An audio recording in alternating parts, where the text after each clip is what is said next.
پەروەردگارە تەماشا ئەکەم، خۆم لە کردەوەی خۆم حاشا ئەکەم.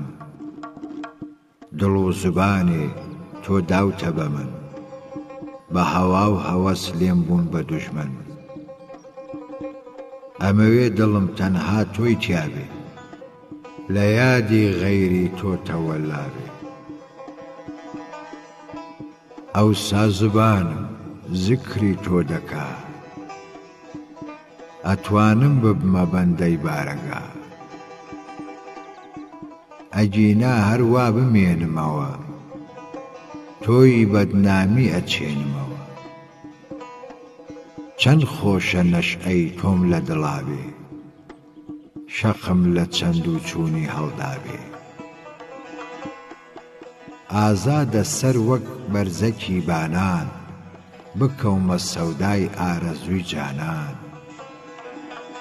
تاجی ئەدهەمی بنێمە سەرسەر، فەرمانڕەوا بم لە بەحر و لەبەر. یاخۆ پەروانەی نووری لیقات بم، ڕۆحم پەروانە و خۆیشم فیدات بم.